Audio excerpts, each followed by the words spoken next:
Good evening, brothers, sisters, and gender norm resistors. And welcome back to another Shadowrun Returns with me, your host, Ollamh. Welcome. Oh, don't you just hate that when you start to talk and you start to say stuff, you know, right when you start to talk or something like that, and all of a sudden it's just like, oh, hey, yeah, and you're gonna cough. Congratulations. I hate that. Okay, so yes, we are back with more Shadowrun Returns.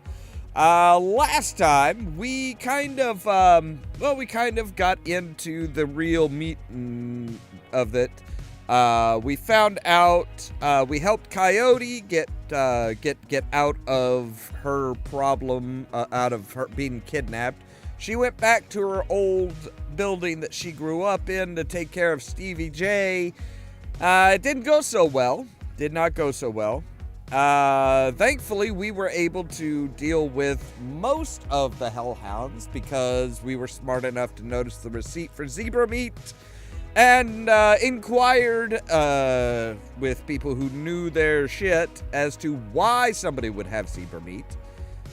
And it was, oh, hey, that's usually purchased by Corpse Security that deals with hellhounds. So that made it a whole lot easier. Still, Paco is kind of crap in a fight. I mean, he's not horrible. He's not horrible, but he's not great either. But so far, we've not had much in the way of problems with any of the combat that we faced, which is nice. It's kind of unusual. It's kind of different, really. I mean, after like Fallout, which had the, which was very much the same style as this. It's just, this seems like easy. This seems like Easy Street, really. So and we got into the basement of the Seamstresses Union, and really kind of dealt with, and really kind of found out that, oh, hey, you can really, there's a lot of stuff here. There's better equipment to be found. There's bunk space. There's a dock down there that can help patch people up and stuff like that, which is awesome. So we now have a place to heal, get improved, heal buy healing kits and stuff like that. A place to buy and sell new equipment, new armor, and all that good stuff. So, with all of that said, I think we are ready just to jump right into the game. So let's get things loaded up here and get into it.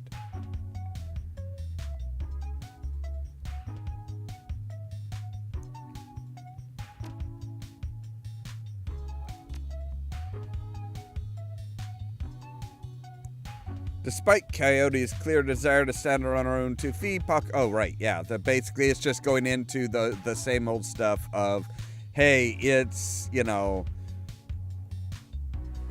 arm is cut to shreds. She's gonna need she's gonna need a replacement arm and all that good stuff. So, yeah, fun times for all.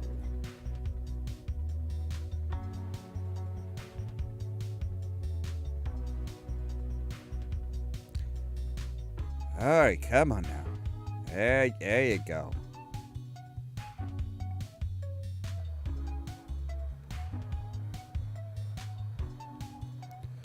So we also have the bunk here. Well, no bunks available. The bunk is a mess and reeks of booze. Searching through the sheets, blankets, and pillow, you find an old photograph that has seen a lot of wear. Pictures of blonde boy and girl, both age 14, sitting on the dock at the edge of a lake. They appear to be twins. The boy has his arm tight around the girl's shoulders and is mugging up for the camera. The girl is planting a kiss on his cheek while making rabbit ears behind his head with her fingers. Check the back. Written in a woman's hand are the words Sam and Jessica, Lake Samamish State Park, summer 2040. Oh, so this is a picture of Sam and Jessica Watts. I will just pocket that, thank you.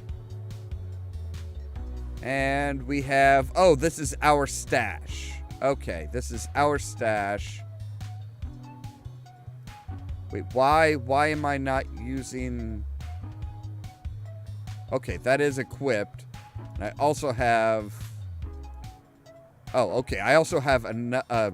wait, was that the same gun? Hey, Coyote! You're back. I think the highlights of the Wolves game will be on soon. Want to take a load off and watch with me?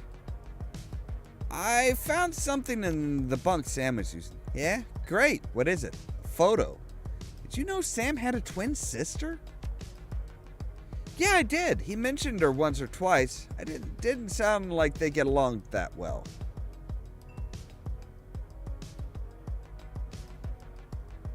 She thinks. He was rambling on about her last time I saw him.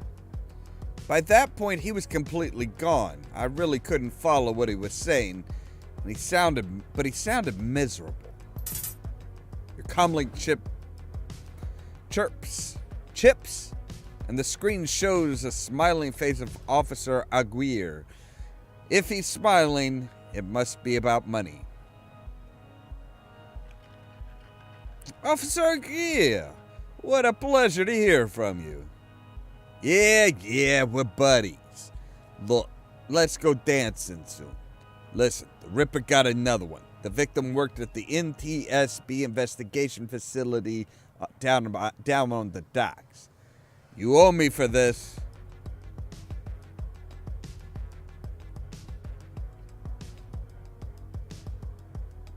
I need to see that now. Better get here quick before McCluskey arrives. Another Ripper murder? Where? The docks. I've got to go. Okay, listen. I want to help. You dragged me out of the Royale before something bad happened. Worse than getting my arm torn off. And Sam was my friend. You head to the docks. I'll see if I can track down Sam's sister, Jessica. She might be able to help us. Thanks. I appreciate your help.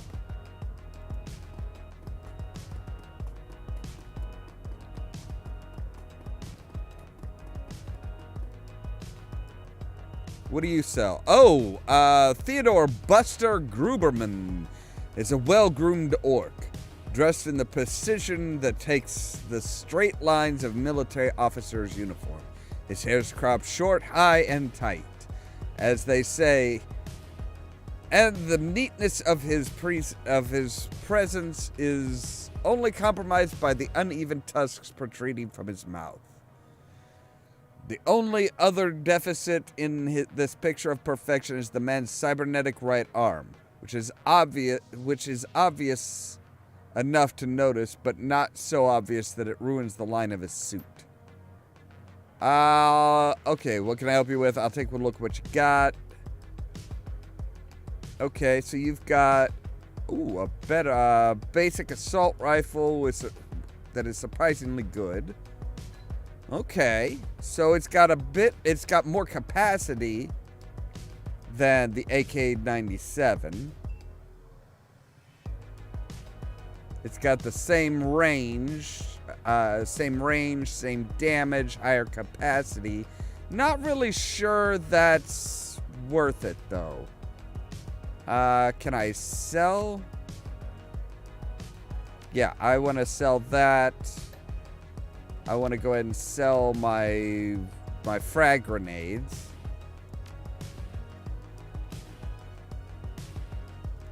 Because I don't really use grenades. Nothing right now, thanks.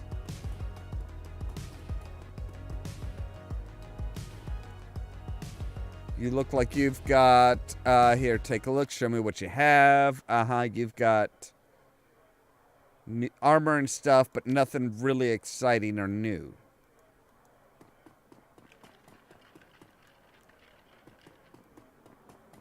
Alright, so let's go to the warehouse then.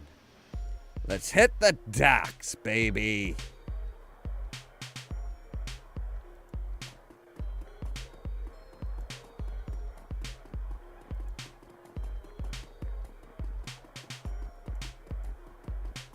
Actually, let's ask you. Did you know the simmer?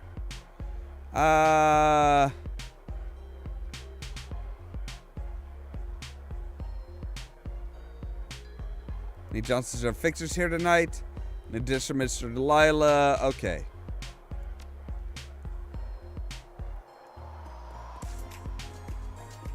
Well, we're kind of on a tight. Yep, we want to go to the South Seattle docks.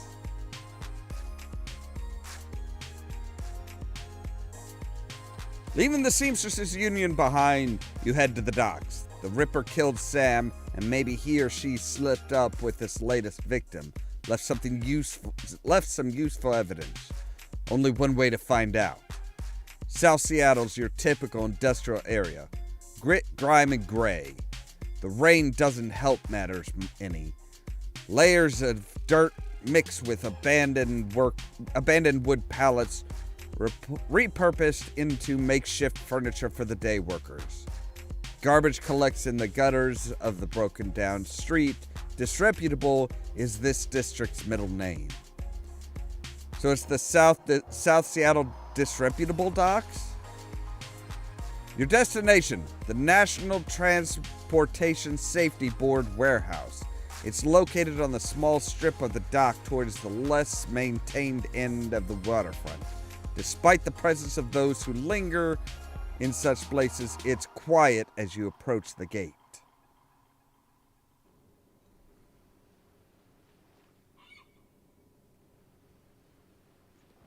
There's a seagull, which makes sense.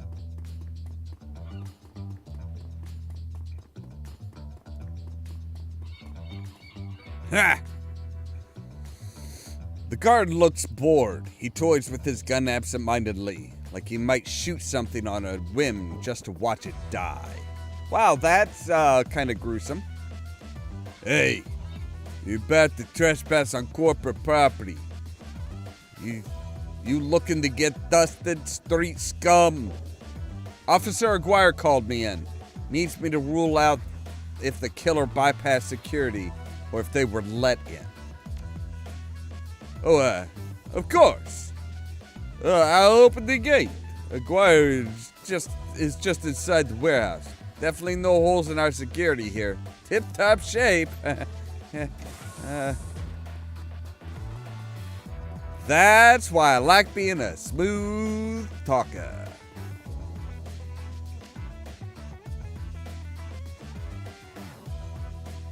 Inside, the large gray warehouse is as typical as the outside. High ceilings adorned with girders and rickety catwalk. Top a huge utilitarian room. Concrete and steel walls meet a concrete floor. This is a place for storing things and nothing more. Despite the quiet on the outside, the inside is a hornet's nest of Lone Star officers going about their business. In the center of the activity is the Emerald City Ripper's latest victim. With uniforms everywhere, no one stops you at the door. It seems this case hasn't leaked to the press. Yet. Lone Star, no, you've got a job to do. Damn right we do. And my chair has sunk a little bit. Ah, that's better. There we go. That feels much better. Oh, is McCluskey already here? Hey, buddy. Took your sweet time, didn't ya? You know traffic these days. Fill me in. We had time to go over the evidence while you were en route. Turns out this might not be a Ripper murder after all.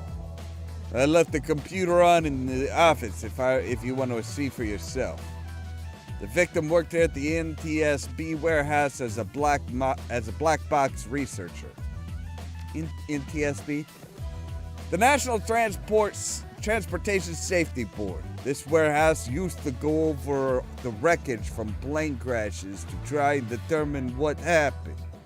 The Vic was in charge of their highest priority investigations at the moment.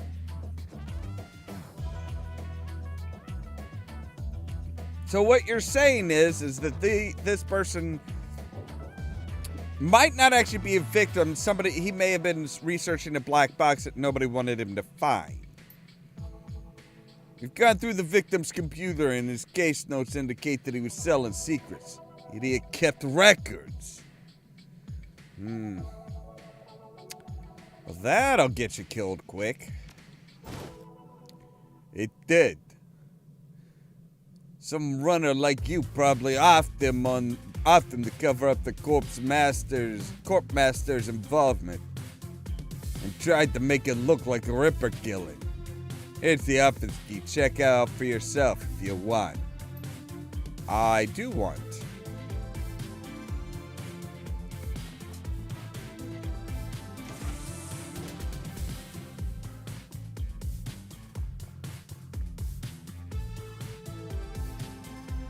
Inspect the toothbrush.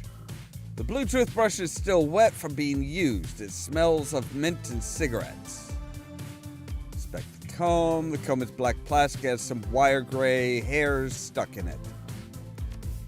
Okay, interesting. I'm not a magic user, so I really can't do anything with that. Alright, let's see here. Case notes for number 95. Plane with several mechanical issues resulting in Mayday at 3:04 a.m. on June 17, 2053. Pilot reported that the altimeter was reading the negative values. Co-pilot takes over the controls as the pilot leaves the cabin to investigate the rear of the plane. File has been corrupted.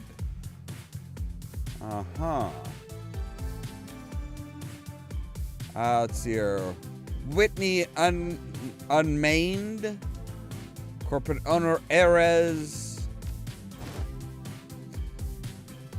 The notes that appear on screen pertain to NTSB case file number 96. The crash of Ares jetliner near the UCAS. That's United Canadian American States. And the Sioux Nation border.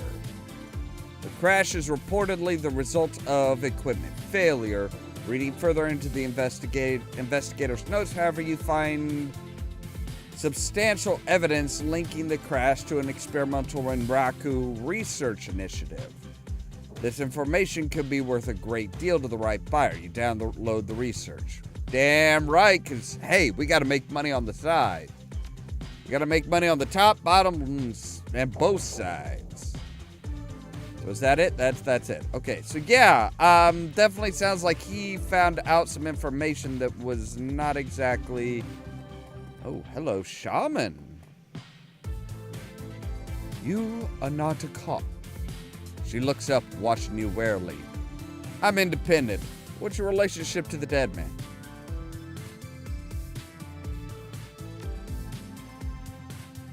The suspicion in her voice and eyes departs almost instantly when the subject turns to the deceased. He's my brother. I've been trying to speak with him. But I'm afraid his spirit is too disoriented by his recent journey to answer me. So you're a shaman? Yes. For all the good it's doing me. If I could just make contact, I might be able to deliver justice and allow my brother's spirit to rest.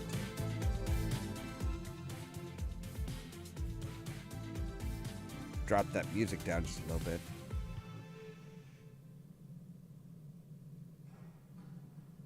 I can tell you're used to shouldering the heavy burden, but maybe there's an easier way. She looks at you, the flattery largely failing to affect her. Given the circumstances, but then inspiration dispels the dark cloud surrounding her. Perhaps my brother's spirit is too weak. That's a given. But my brother's spirit may not have been alone here this night.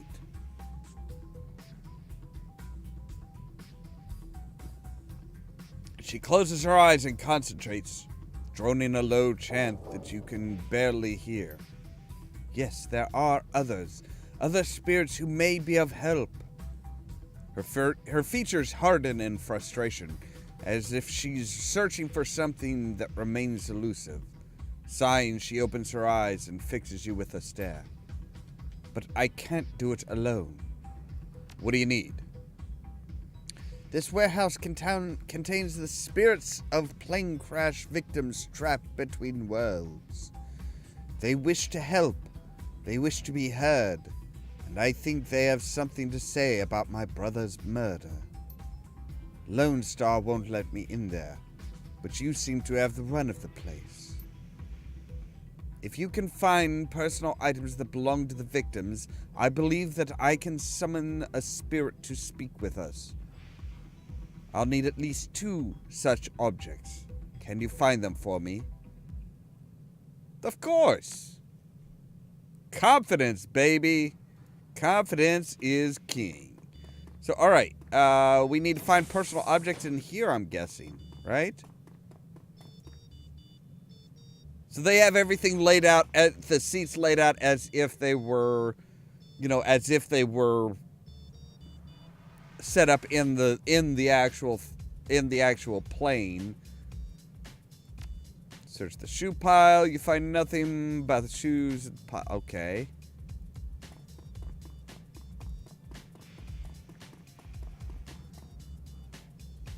What do we got here? We got some trash. It's whether heap of items and refuse recovered from a plane crash or simple trash.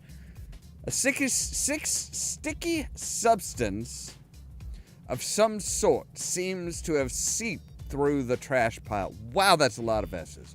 Nothing like alliteration. And your hands are quickly covered in this stuff. After searching for a minute, you unearth a handful of interesting items. There's earrings, dented lunchbox, and a cred stick with 200 new yen. I will take those. Thank you.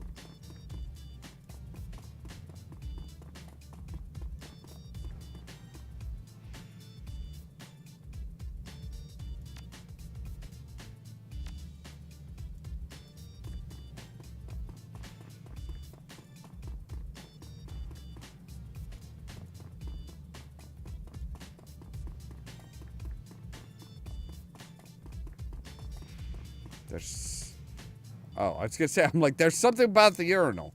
No, it's not the urinal. No, it's an old poster depicting this svelte young woman holding an assault rifle. Well, alrighty then. Ooh, maybe we could take, like, the toothbrush or the comb or something. Yes, because the comb has hair in it. The hair should be personalized enough that it's like, oh hey, this is kind of something. This is definitely something, buddy. This shows promise. It shows promise. So the hair on the when you reach for the comb, the hair on the back of your hand stands on end. When you take it off its little shelf, your heart thumps in your chest hard. This must be one of the odd items the shaman was looking for. You pocket the comb. Anything on the desk, maybe? No, just searching the computer. So I've got a steel earring and a piece of hair. Is this of any use? Yes, here they are. You enter the objects you found. She closes her eyes and chants over them for a time. When her eyes open again, they are filled with tears. Thank you. These items are all I will need. It shouldn't take me long to... What the hell is this? Ah, shit, McCluskey.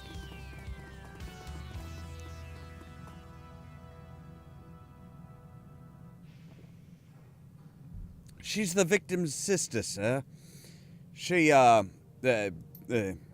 This is a crime scene, officer, not some Salish drum circle. Isn't it standard procedure to contact the next of kin? Ma'am, consider yourself contacted, all right? Now get out of here. I don't know where his accent is.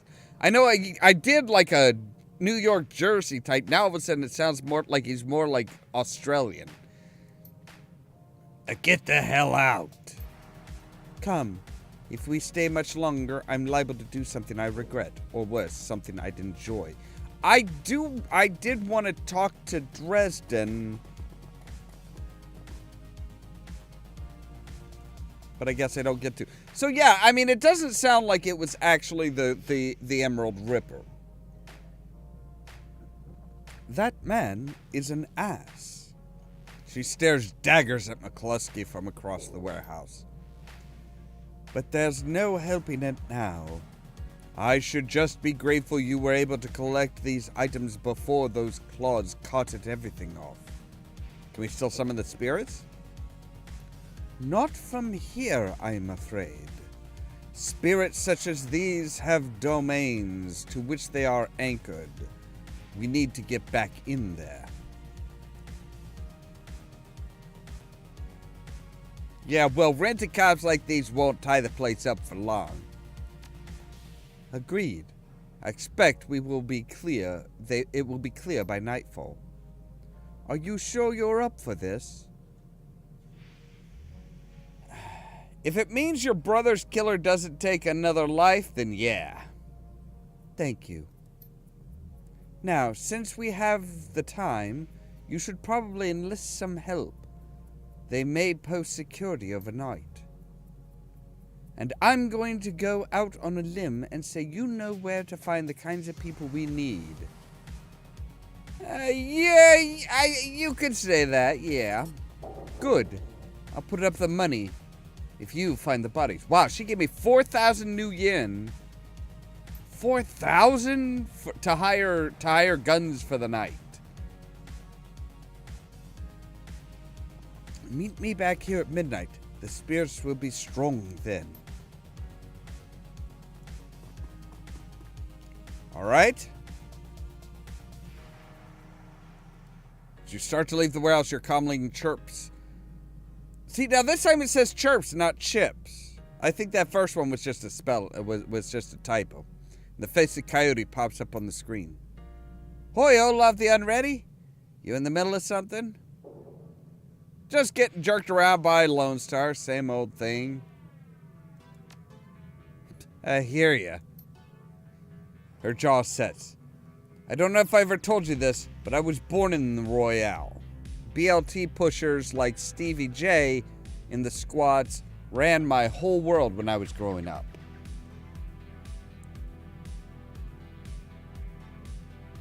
Sounds nasty.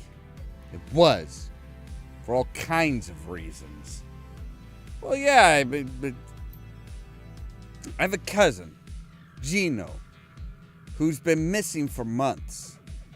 He hit the sprawl about a year ago and immediately fell in with some tweakers. Bad guys. They hooked him on high-amp dream chips and started using him for all sorts of dreck. I tried to help him, but he pushed me away. Then he disappeared. I've been shooting up BTL labs ever since trying to find him. I'm guessing you've got a new lead. It's not a lead. Her face lights up. She's running hot, has a serious edge. I know exactly where he is this time. Got an old friend who eyeballed him herself. I'm on my way. Paco's with me, but we could use another hand. You in? I need you right now. I'm on my way.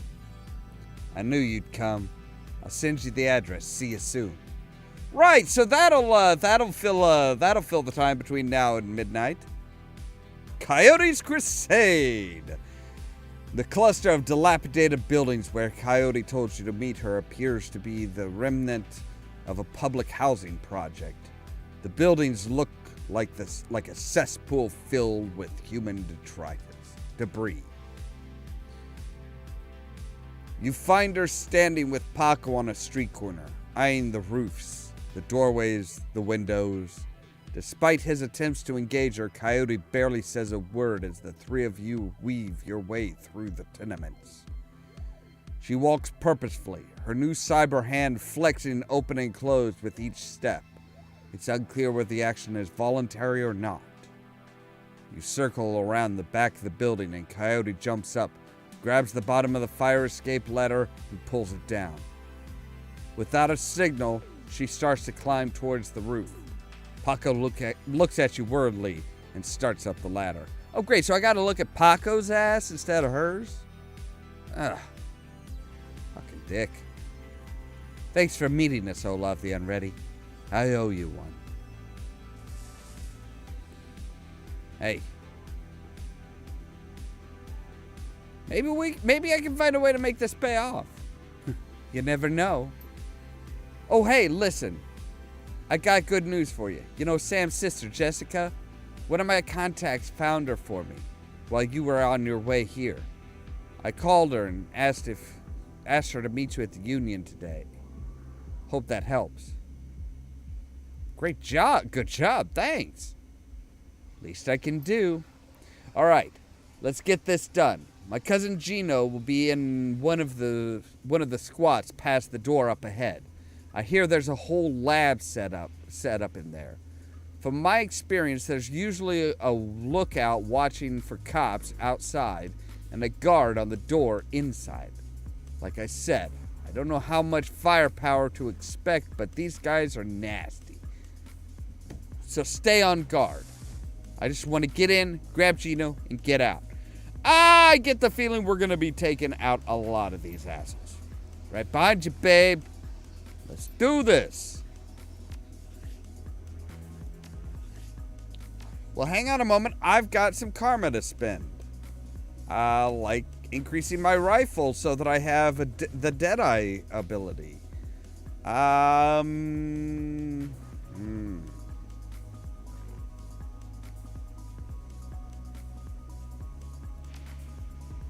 So for every point, the hit points are increased by 10.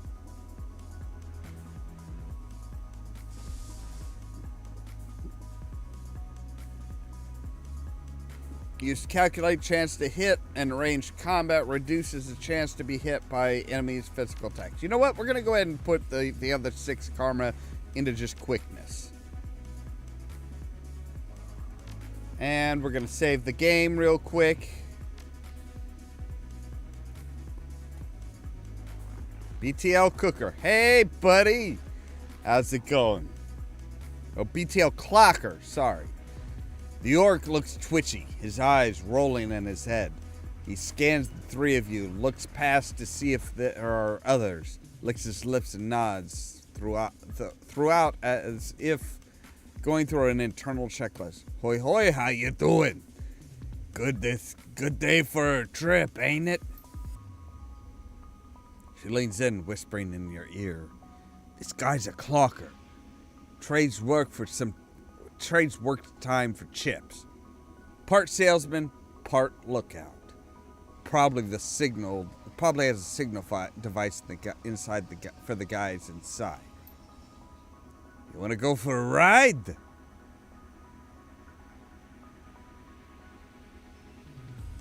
What kind of rides can I go on? Oh, we got it all, man. All of it. We got it all, yeah. What you want to do? Want to do some crime?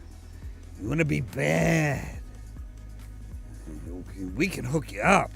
We don't roll that way. Want to be a hero? Be a hero. We got fairy tale Drek chummers love. You name it. And you can slag and frag to your heart's content. That's the real thing, right? Slagging and fragging. Don't matter what the trip as long as there's slagging involved, right?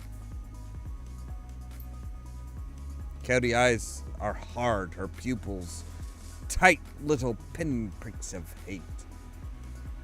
You do snuff too, don't you? The clocker looks around, nervous now. Maybe, yeah, maybe. I mean, for the right price. You can feel it. What it's like to die. What it's like to kill. Yeah, I don't need a BTL to tell me that. Not bragging or anything, just being honest here. How do I get in? That's the best spot. The best spot. It's a lab. They test new stuff here. The hottest drink. You can place a special order and they make it happen.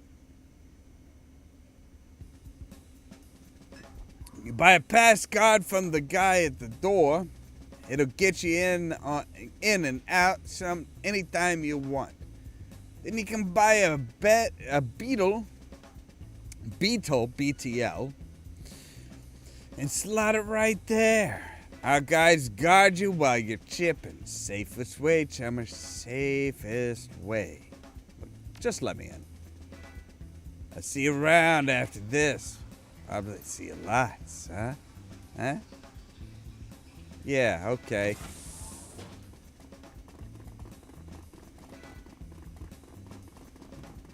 Ooh, hello. So, okay.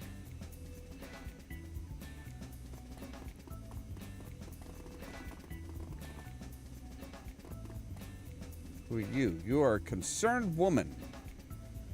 The woman is probably in her 30s, but hard times have aged her. She looks at... Don't do it, friend. Don't slot that wreck they're selling. BTLs are killers. Theirs most of all.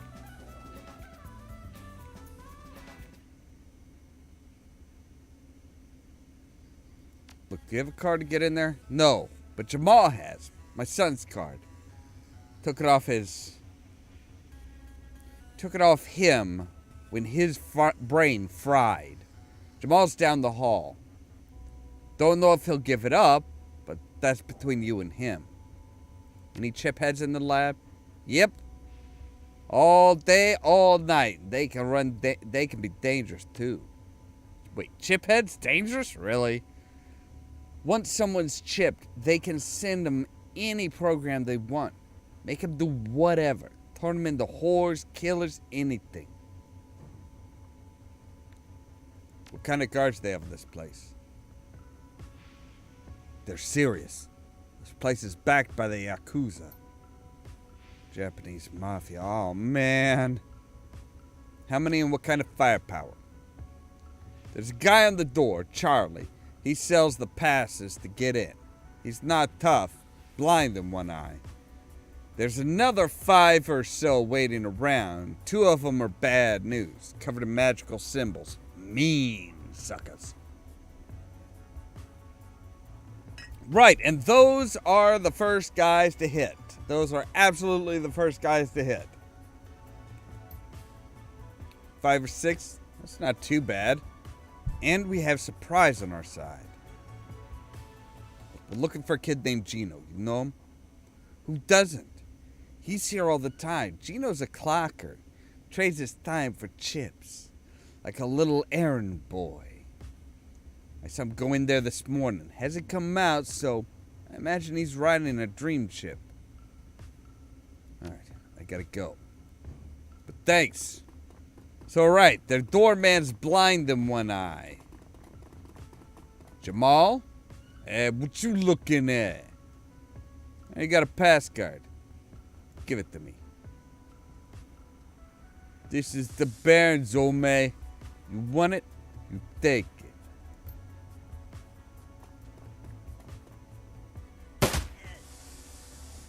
Well, shit. Okay, that was not how this was supposed to go.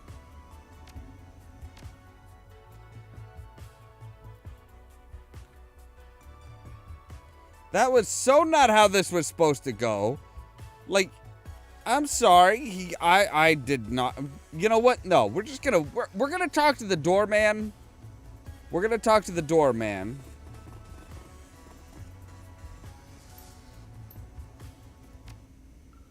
We're gonna go through the same choices.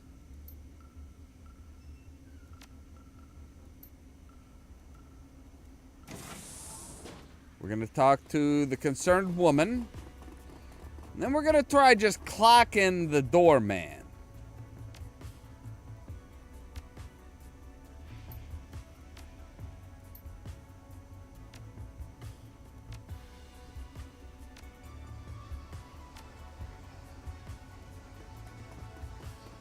I want to just like, I want to try just clocking him.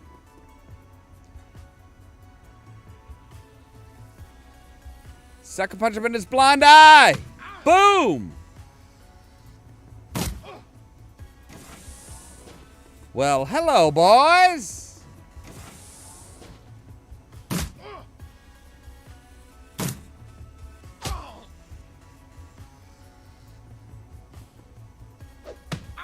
I'm sorry, Paco. Why are you using a fucking bat?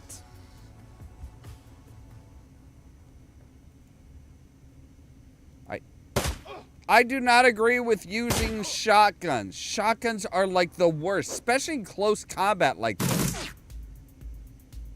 Like, my God, this would be dangerous for a fucking shotgun.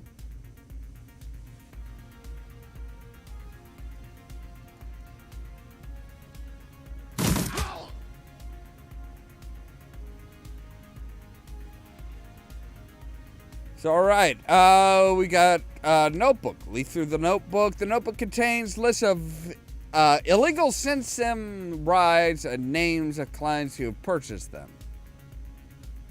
Look for interesting BTL names. We have I Can Fly. Let's see, Better Than Life rides. Run the gamut from fantasies like I Can Fly to real life recordings such as Bum Killer.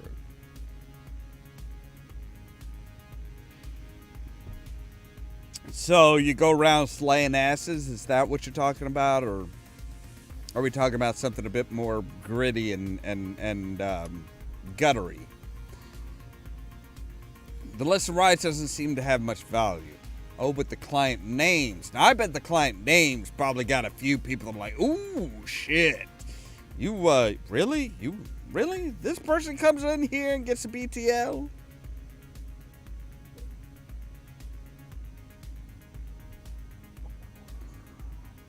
Upon further examination, the client list is more than a simple list of names. It also contains private information about some of the most well-to-do or connected clientele. It may be that the syndicate behind this lab is directing certain clients here to secretly extract information from them while they are under the influence. Oh, you sneaky little bitches. All right. Take the notebook. By the way, hey, Jamal. Hey, oh, you're just not gonna talk to us now? Fine.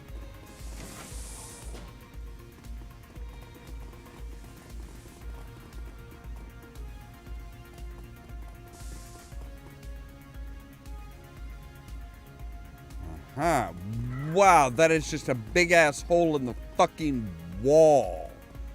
Are you fucking serious?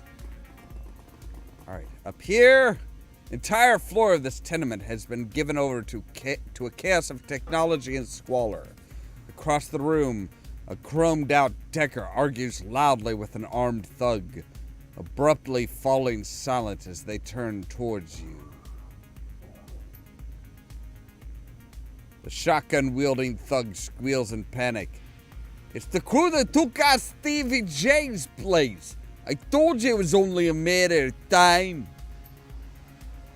Yakuza Decker, the man with the cyber deck, calmly speaks with a heavily digitized voice. You messed with the wrong BTL lab, ho.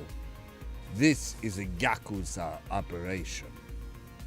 With a punch of a button, I can make these tweakers into my own personal killer puppets. You're fragged.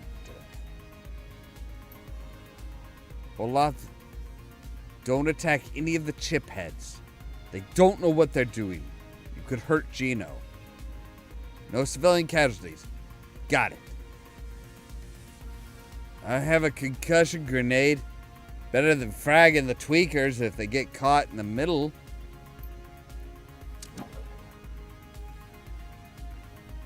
Dance for me. Oh, dear gods. Those tweakers are, like, seriously just fucking bolting. All right. Decker, Chiphead Woman, BTL Security, Chiphead, BTL Operator.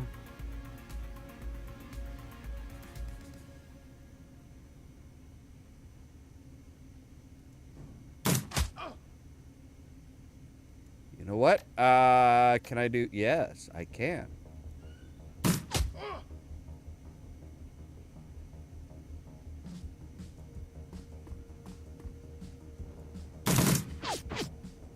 Wow, you kind of suck.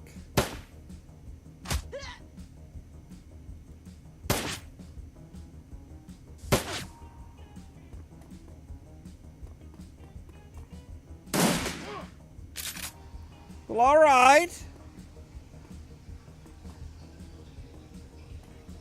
Tweakers, stand down.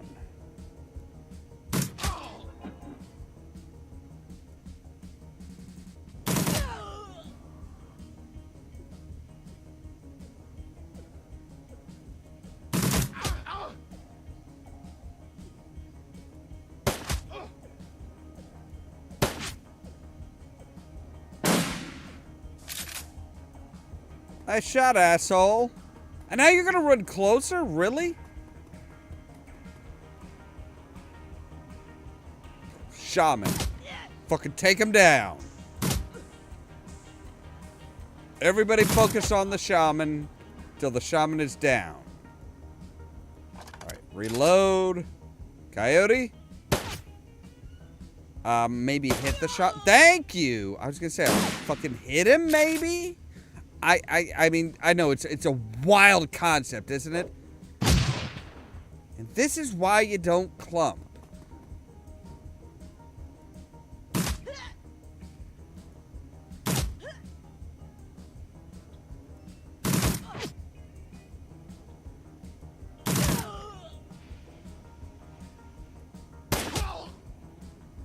Well, alrighty then. Well, alright.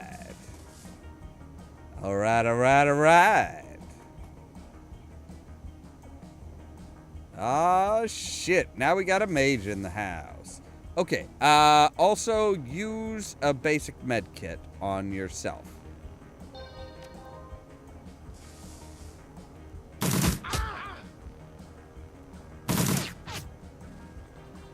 Man, Paco really does just suck, doesn't he? Oh, yeah. Cast a big old bad spell. Oh, you hired 10 hit points. Oh, no, you did 5 damage to Coyote. Too bad you're gonna die. Boom. Dead, bitch. The fuck now? Alright, you here. Coyote, I want you... Come up here. Who are you? What are you? Are you a... Oh, the chipheads are... The chipheads have awakened.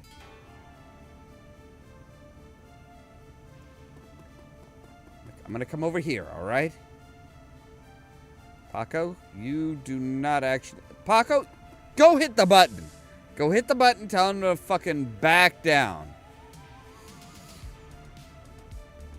Ooh, I don't think anybody here is actually trained as a decker.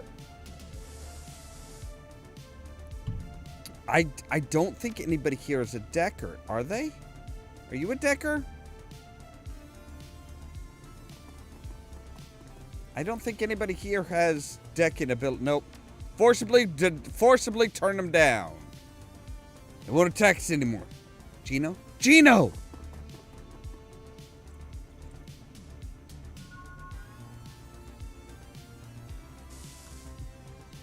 Yeah. What happened? Yo, Gino.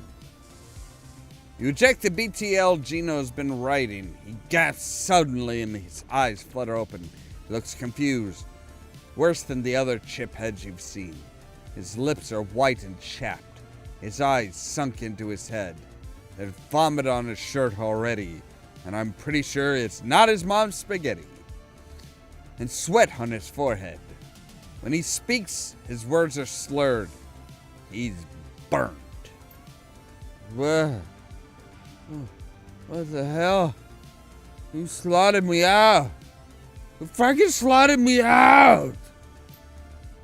Gino, it's me. It's Carla. Carla! Well, okay, I mean, you kept the C.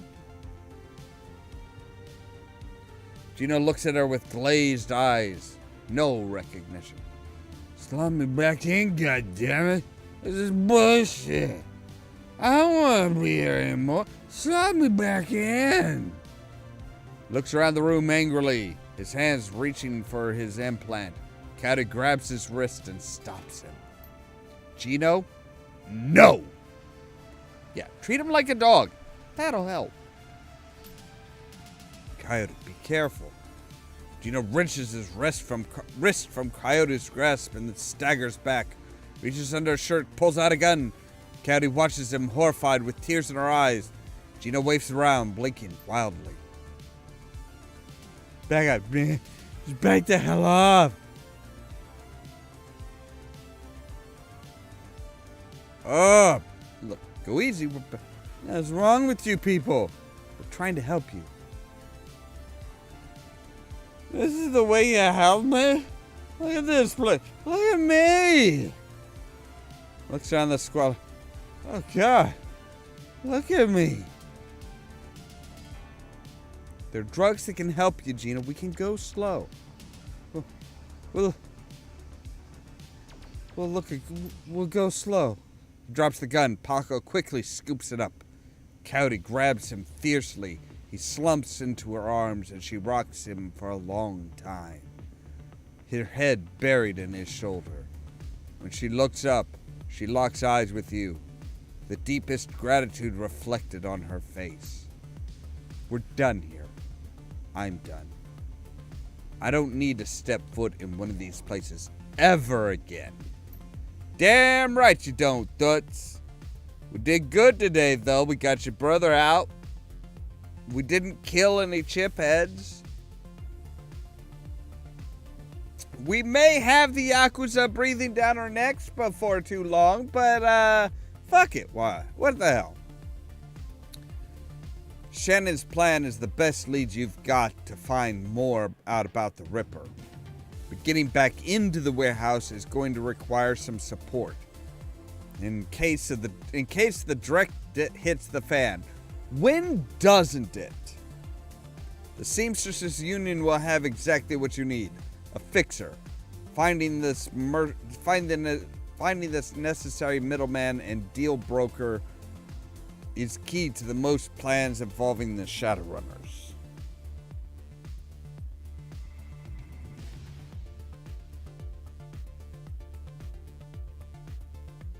A good fixer is worth the new yen. It's their job to have the contacts and know who's good at what. They'll put together a team you need. Magical support, skilled street samurai for muscle, and a Nova Hot Decker for matrix work. Running the shadows is life and death gamble. It pays to hire the best Shadowrunners you can. Right, but I've only got 4,000 new yen budget, okay? I am not using my own money. Cherry Bomb flags you down as you walk through the door. Oh, hey! Hi, Ollamh! There's a woman looking for you. Jessica something. She's waiting for you by the stage. Bellevue type. Wouldn't order anything. Wouldn't touch anything. I think she's afraid of diseases or something. Yeah, thanks, Cherry.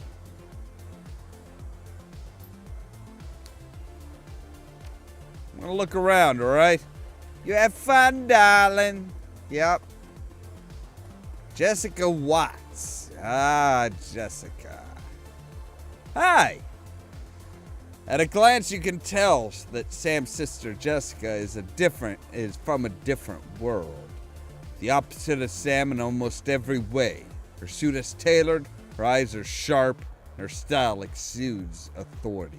Miss Watts? Jessica Watts? She eyes you up and down warily. She does a good job of hiding it, but it's clear that she is well outside of her comfort zone. Yes? And you are... Name's Ollamh the Unready. He used to work with your brother Sam. Actually, you know what? No. My friends call me Ollamh the Unready, and I counted Sam among them. That's funny. I didn't think Sam had any friends. Maybe the former business partner is closer. Quality over quantity, I suppose. I'm sorry. It's just that it doesn't match with the picture of Sam I've had in my head for all these years.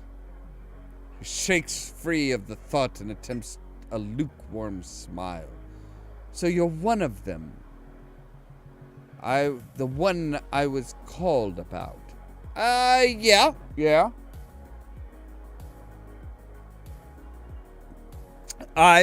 you could say that.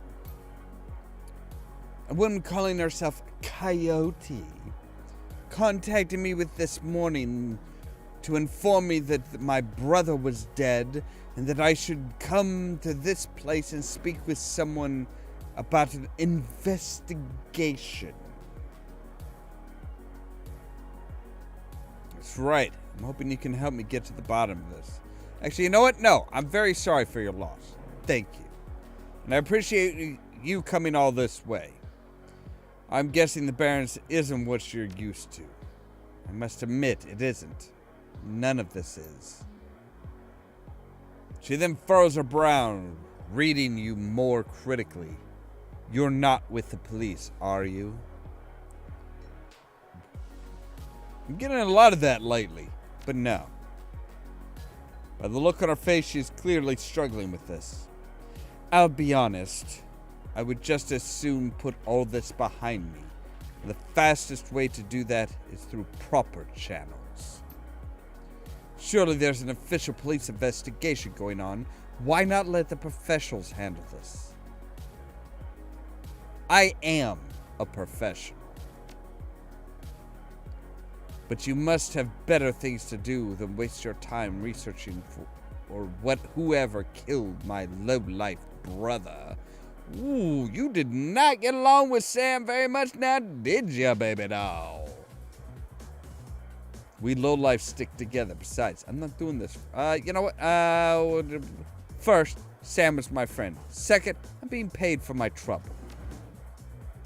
She smiles, genuinely surprised. Someone paying you? I find it hard to believe that anyone who really knew Sam would put up the money. Who is it? I'm afraid that's on a need-to-know basis. This is ridiculous. He was my brother. And you seem real shaken up by his death there, sweetheart. Fine. I'll pay you 100 just to tell me. Done.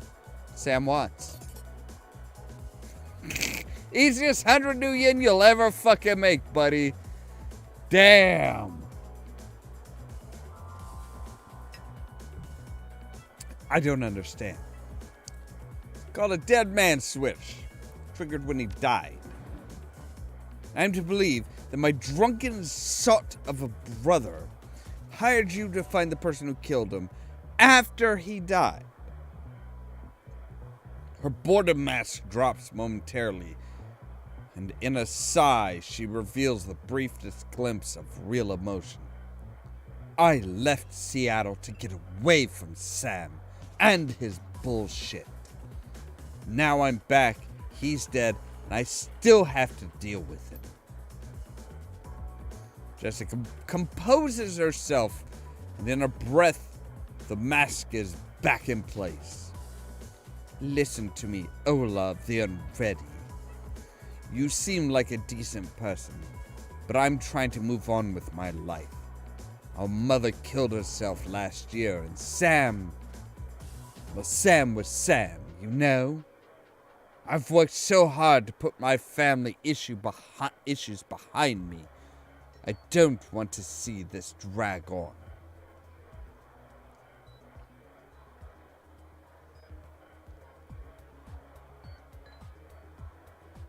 I would love nothing more to give you closure, and quickly. I appreciate that, but I think I'd prefer to just let it be. No one else needs to get hurt. The street's honor still means something. I'm sticking to my job.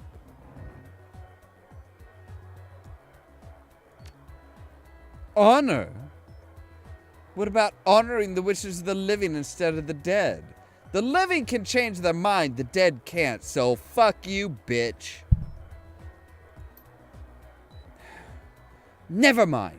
I can see you're not going to let this go, and I respect that you are honoring my brother's memory in your own way. But I hope you can understand how emotional this is for me. Oh my goodness, poor me! Bitch, you didn't fucking give two shits about your brother. I did. I think I'm more shooken up about his death than you are, so go fucking suck a dick about it. Maybe you can do things in a way the police can't, and maybe I can help. What do you need from me? When was the last time you spoke to Sam? It's been ages. I can't even remember. Bartender recalls Sam complained about arguments with you. I don't know what to say. Maybe he dwelled on the past when he was in his cups. We certainly argued enough when we were younger. Where were you on the night of Sam's murder? I will overlook the implied accusation and tell you that I was at a fundraiser all evening. A very crowded fundraiser. Very crowded, so a lot of people that could potentially have seen you, but also a lot of people who, you know, might have seen somebody who looks like you, or half a dozen people that look like you, and you weren't even actually there. All they know is that there was this blonde girl in a red dress, and that's all they know. There were several blonde women in red dresses, and hey, guess what?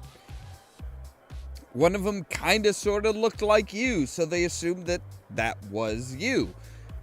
This is one of the biggest things. Eyewitnesses are crap.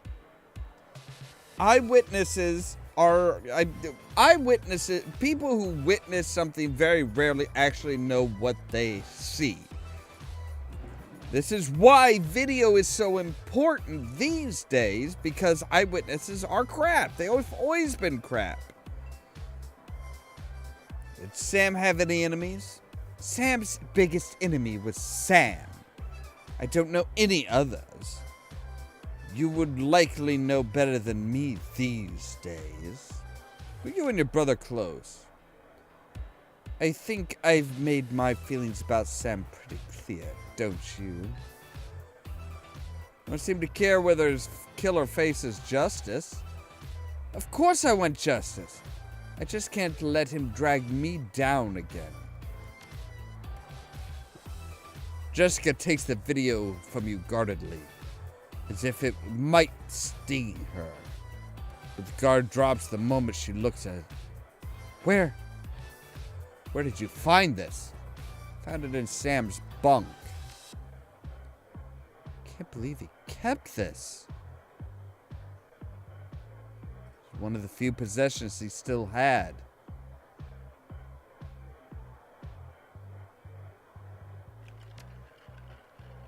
She studies the old photo for several silent moments.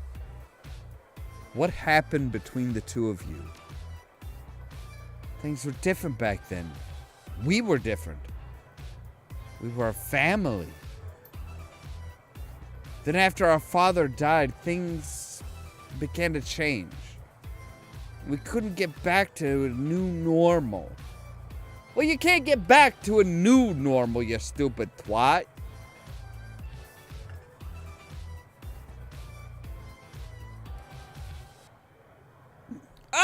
Welcome, Rascalin. Welcome, welcome, welcome.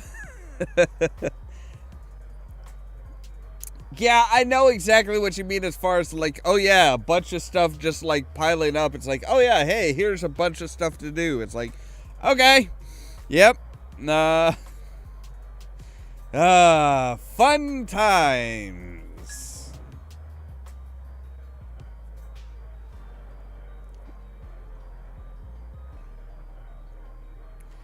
So yeah, Jessica Watts, Sam's sister, is like, oh, well, after our father died, we couldn't get back to a new normal. It's like, yeah, you can't get back to a new normal.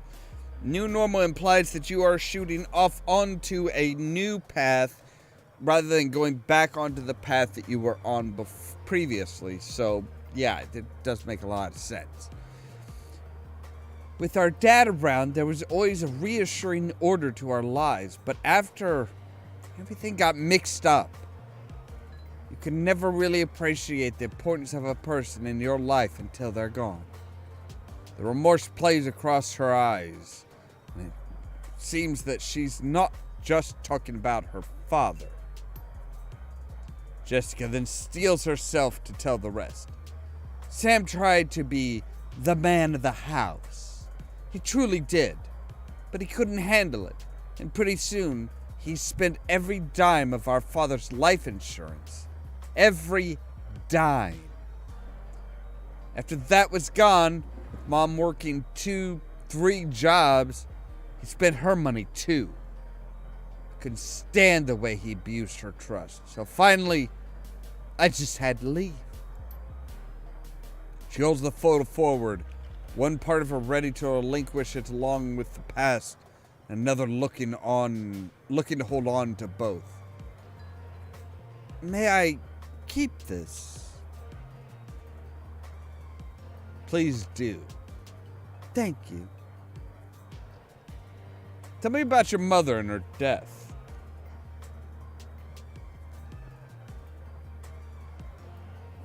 She was a devout Catholic. Oh, dear gods, I'm sorry. I mean, a devout Catholic, you say? Really? That's interesting, especially in 2050. I don't think it's an exaggeration to say that she sacrificed her life for Sam and me. But she turned a blind eye to what Sam was becoming, refused to acknowledge his downward slide. I couldn't watch her do it anymore, so I moved out. After I left, we drifted further and further apart. I wasn't here when she died. In fact, I didn't even know about it until I returned to Seattle 5 months ago. Where were you living before you moved back here? Califree. Oh, the California Free States. Wow, that's swang. What brought you down there? It was less of what brought me down there than what made me leave here. I felt lost in Seattle, so I moved to California to see if I could find myself. And did you? I mean, most people, in order to find themselves, they kind of have to reach out forward, turn their hand back towards their eyes, and then pull their hand back until it slaps something. Then you found yourself. Actually, yes. While I was there, I developed a whole new outlook on life. Oh dear God, she really went the full Cali. She really went the full Cali lifestyle, didn't she? Like, oh yes, I have a whole new life. It's a whole new me. Oh, because of California. Oh, fucking. There's a reason I will never move to California. I will never move to California. I don't care. I won't move there. That place is like, oh my God, the pretentious. You could, I mean, if you could find a way to subsist on the pretentiousness of others. Dear God, California would be like a gold mine. It would be like anybody. This would subsist the entire world, pretty much. I mean, if you threw in New York, Chicago, Detroit, New Jersey, you'd probably, you'd probably be able to triple the population just based on the amount of subsistence that these uppity assholes would have.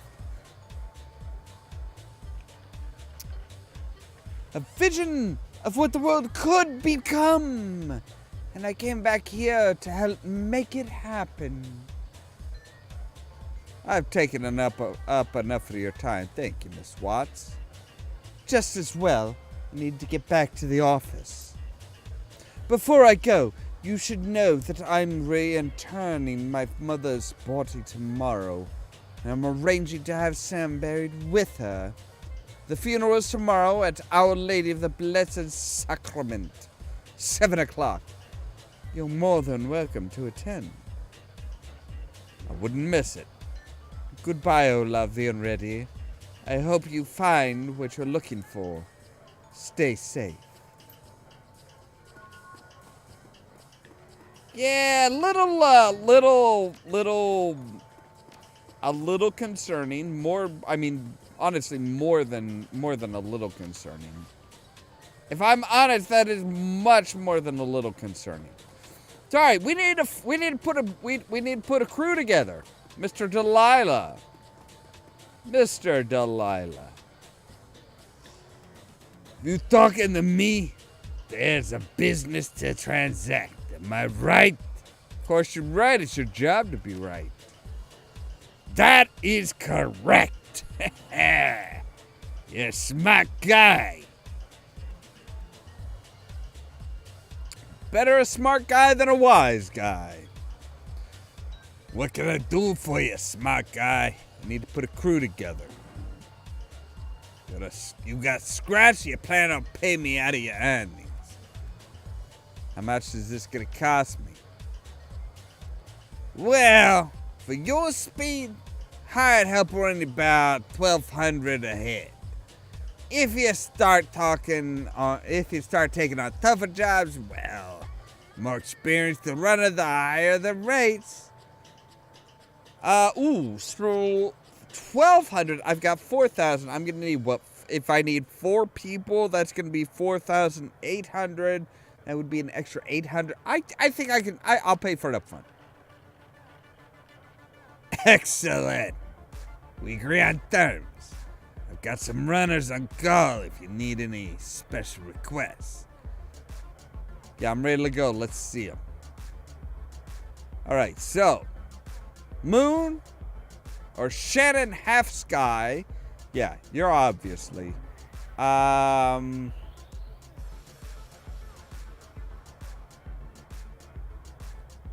Can I be like, yo,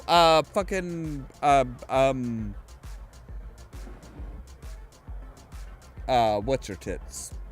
Coyote. Can I hire Coyote? Can I hire Coyote?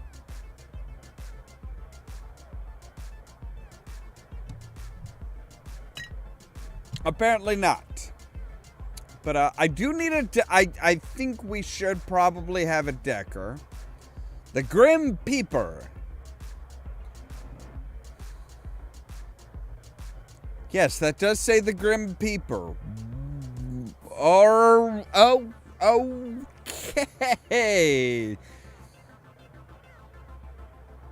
He sees the data people try to hide. Then he takes it. And it can be yours for a price. Oh, we have De Morgana. Information is in the Matrix is malleable, fluid, transitory. It can break or make you. Ooh, you know what? I'm gonna go with De Morgana. She's got a cooler name. I mean, they're the same price. She's got a bit better of a name.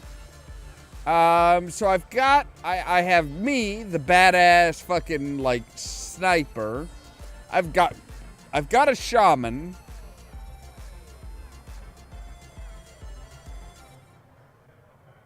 The Full Monte.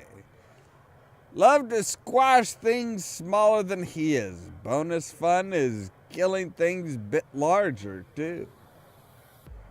Right. I would like a samurai. I would like another street samurai.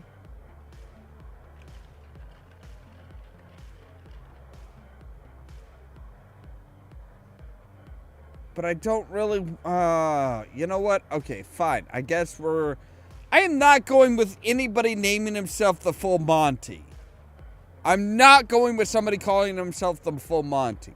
Especially when he's spelling it as in 3-card Monty. No, not fucking happening. You can stay the fuck at home. I'll take the elf. Thanks. So, total cost, 2,300. Oh shit, we came in way under budget. Like, way the fuck under budget. We came in way the fuck under budget. But we have a decker, so if we run into anything that requires matrix solving, we have the decker to deal with this shit.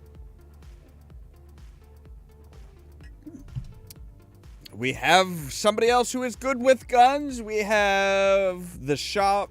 So we have a decker, gunman, shaman, and me, another gunman. You return to the docks to meet Shannon Half-Sky. Although the Ripper's latest victim was her brother, but Shannon appears cool and professional. A consummate runner by birth, if not by trade. She'll get the job done. And hopefully, one of the hearth spirits in this place can point you towards the Ripper. Dealing with spirits can be tricky business. But when they deliver, it's pure platinum. One doesn't have to be an Amerindian shaman to summon and control spirits. Anyone with magical talent can do it. But Shannon seems to have a particular connection to the spirit world. As you approach the gate, you know something is not right. The docks, already strange and uncomfortable at night, trigger the need for caution. Then you see it. The guard is missing, and the gate has been smashed in. Dun dun dun! Alright, let's go ahead and we'll take all of the health healing stuff from our stash into our inventory just in case. I don't think we'll need it because we're usually pretty good as far as like, nope, I am good. Bad time you showed up. Looks like we weren't the only ones who wanted to take advantage of this situation. A bunch of mercs have locked down the area. I don't think they're here for us though. My guess is there's something with a bit of coin in the warehouse. Shouldn't be much of a problem. Well, it was for Lone Star. They're all dead. Hope you're better than they are. Bitch, are you trying to say I'm not as good as Lone Star? Huh? You there? This blocks off limits. You got a gas leak in the docks here. No loitering. That doesn't make a lot of sense. This guy doesn't look like one of the hired mercenaries. Hey, are you listening to me? Get out of here. Really, guy? They aren't paying you enough. Especially not once Lone Star sends a response team. Frag. I knew she was lying. Told me they jammed all the Lone Star channels. Damn it. I'm out of here. I'm good. Look, I got a bottle of Chianti at home that I gotta get to. I got some soy calf to fuck with.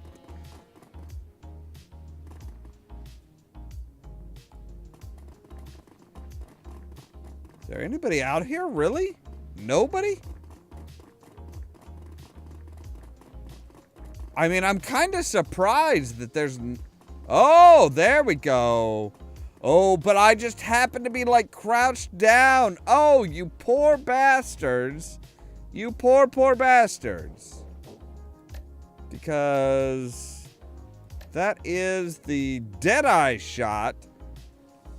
22% crit chance. And I fucking missed? The fuck? Right. Decker chick. Oh, no, never mind. Yeah, yes, well, yes, actually, you are the Decker chick.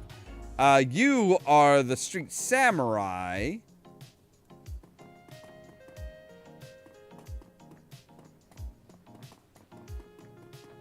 Wait, did you just walk right past me? Yeah, don't ignore me! Motherfucker!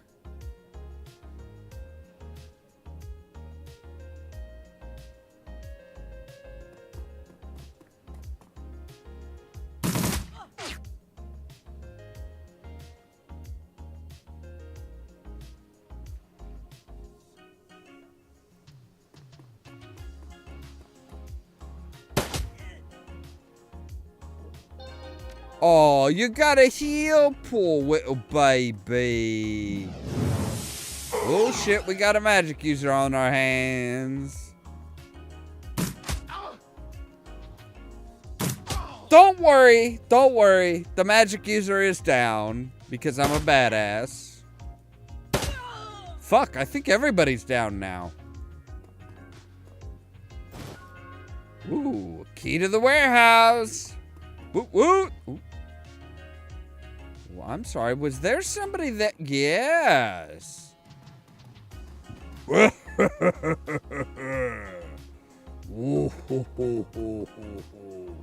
I'm guessing he's not Linus. Oh, shit. Nope, he is.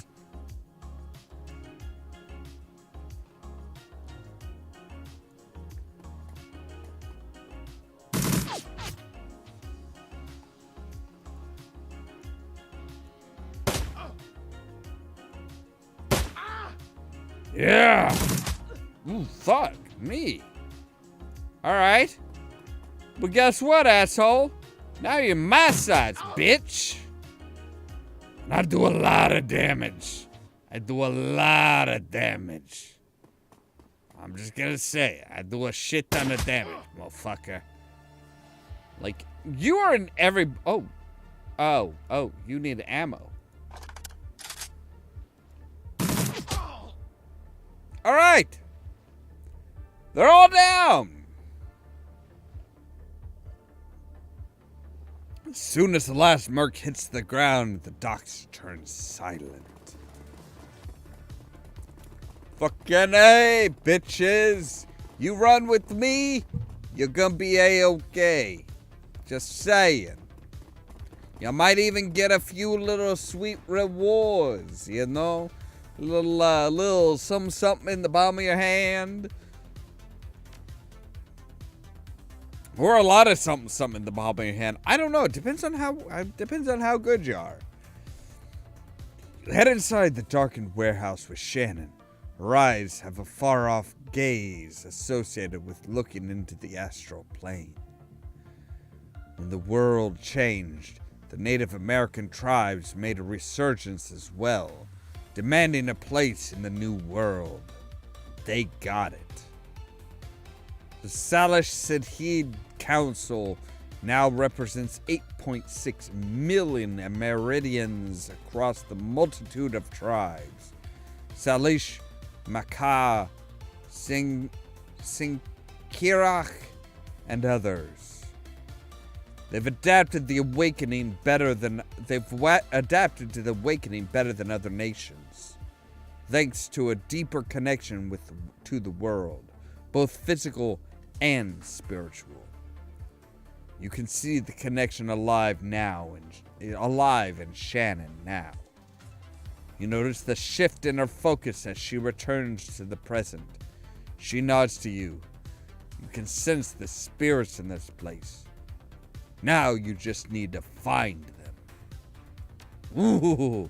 I do love the fact that they're like, oh no. The American Indians, or Amerindians, as they call them. It's like they already had this deep connection with the idea of spirituality and stuff like that.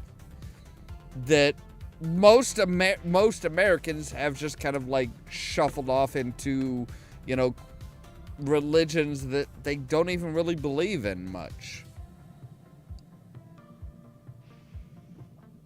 And then when magic resurges, the whole shamanistic, the spirits return and become alive again.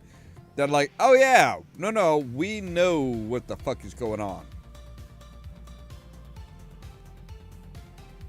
Hey, fucktard. Whoosh! Yeah.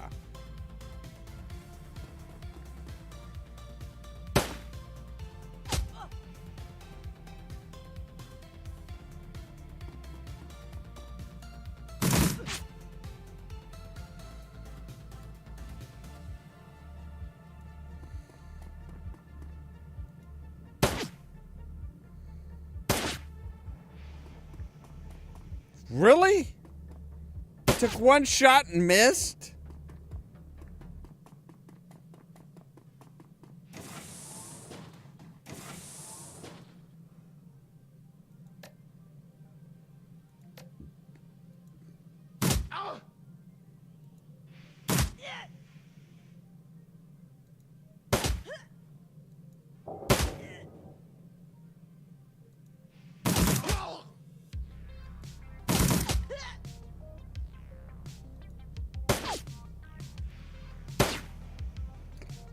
Wow! Wait, this bitch better not be the fucking street samurai that I hired. Cause that is some shit fucking, that is some shit from a fucking street samurai. That is the fucking street samurai. Are you goddamn kidding me? The street samurai is missing like damn near every fucking shot. Like our Decker, the fucking Decker is a better shot and hitting more often than the fucking street samurai that I hired? Are you fucking kidding me? Bitch, you suck.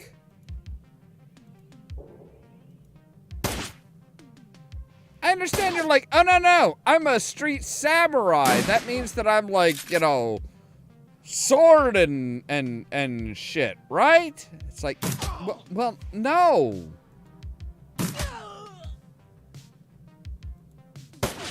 That means that you should be well versed in any and all weapons available.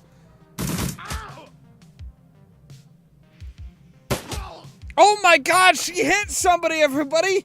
It's a miracle!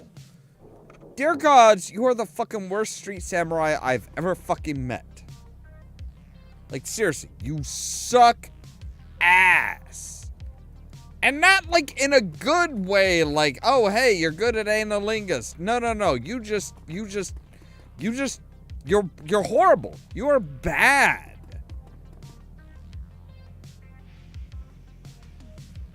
Okay, where the fuck are...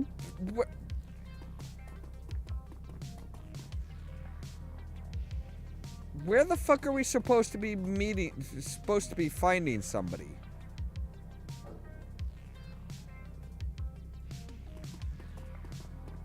Is there somebody inside the inside the hangar, the reclamation bay?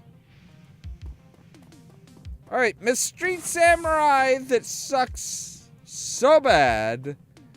Yeah, you're going in first, bitch. Everybody else is coming like is just like fucking coming in here.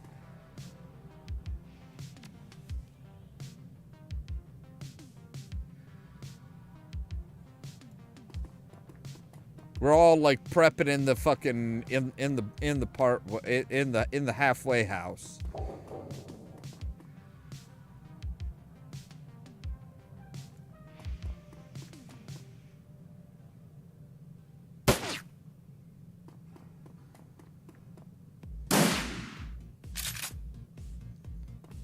mean, thankfully, these guys are about as useful as you are, Miss Street Samurai. Fucking Christ.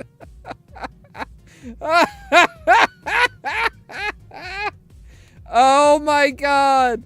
Like, oh no, I am a physical adept. One shot and I'm fucking dead. Oh, the humility.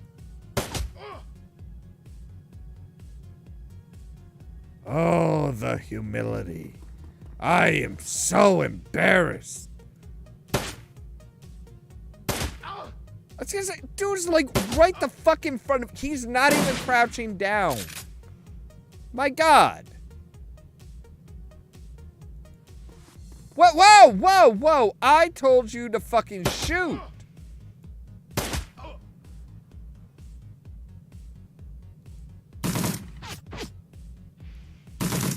Okay, she only had like 30% chance. I mean, this close and you have a 42% chance of hitting. Really? Never mind. Fucking Orc Boy just shot at me with a shotgun at literal point blank range and fucking missed? How? How?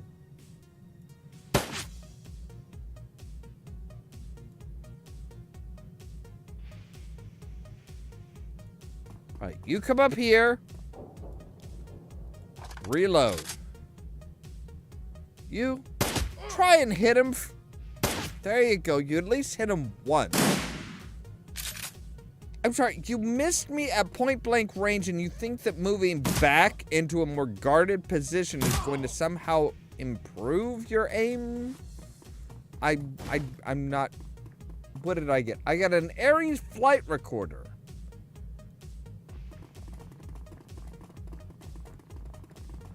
Alright, that is pay data. That is stuff that we can sell after the fact, after everything is done and gone. Yeah, like, seriously. Our fucking Street Samurai was a fucking waste of goddamn money. Like, in all honesty, we probably would have been better off just, like, pocketing the cash and leaving that spot just wide the fuck open, because bitch does nothing, man. Wait, is she... Okay, so we have Ollamh the Unready. We have Sonara. We have Demorga. Oh, okay. I'm like, whoa. We had 4 people. Where did our 4th member go? Oh, right. Shannon Half-Sky is kind of like running down.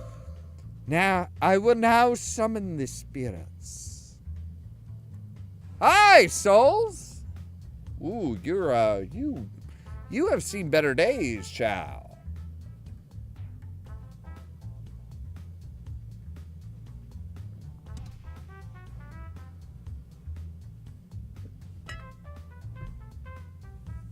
The air grows cold. The spirits of the dead children coalesce from the vapor of your breath. Their cherubic faces are burned. Their lips quiver as if they are about to cry. But their eyes are round and vacant. They glare at you now, unblinking. We are the innocents who have perished in the flames, choking on the smoke. As we fell from the sky, crying for our mothers. You bring anchors to your world, which was once home to us, and we will now use them to testify. Here you go! We no longer see the world of Flesh Seeker, only the essence and auras of living things. Words, though, Words may echo through the veil, and sometimes we may hear them. Last night, this place was filled with a scream that went on and on, drawing us to it. It was a man crying out for a witness as he died. And so we came to bear witness, but fled in terror before the malevolent spirit that profaned the man's remains. The spirit was other. It was not of this place. It had twisted its way through the veil and through the dark to come here. Show the second magical fetish. I don't know which magical fetishes I'm showing it. I mean, am I like, showing it? I don't know. Am I showing it? Random strands of hair. Am I showing you feet? Am I showing you feet? Am I showing you like I don't know,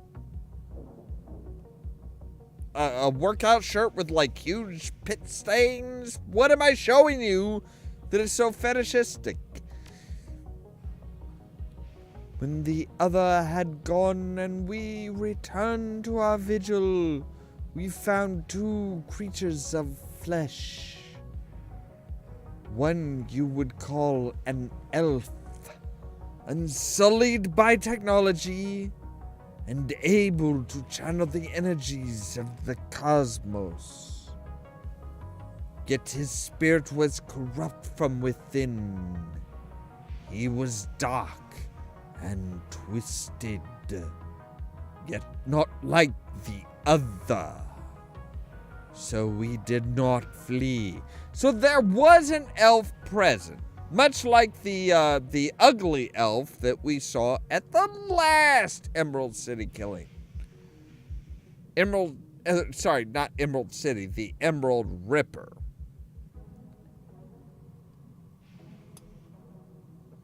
So this might actually be an Emerald Ripper case. We're just not sure.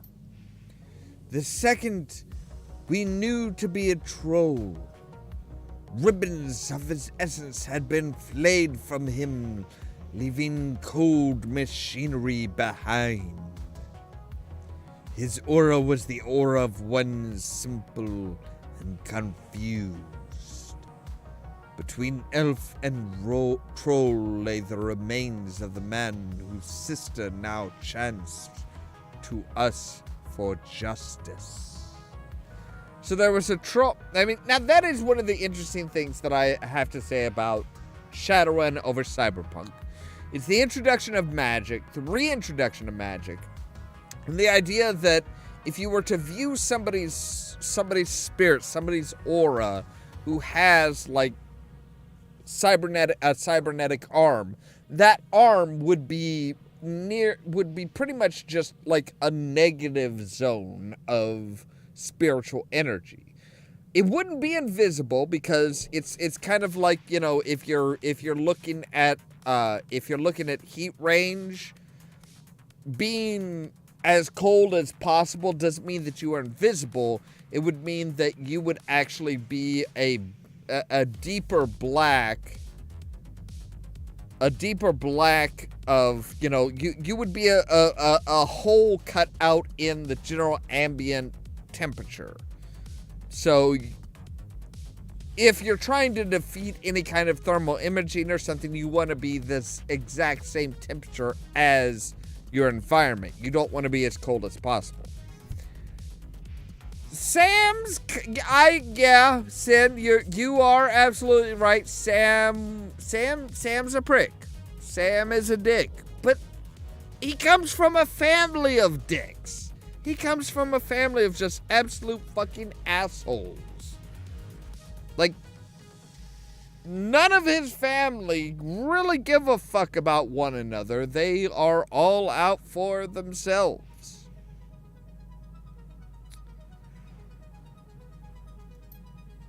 The elf his essence remains in this place. Where the man died, something has been left behind. A small part of him, perhaps.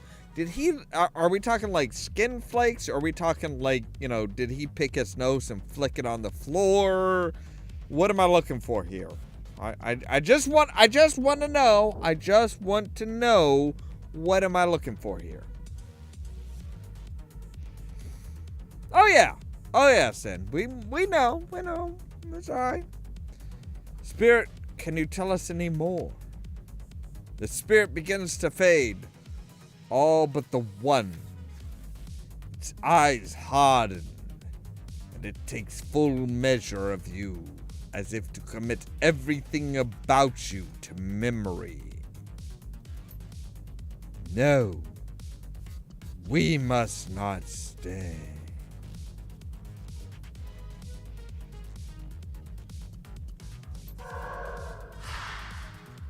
I would drastically love it if that were the case, Sin, but I can tell you right now, they do not transfer. You are starting brand new from scratch each time.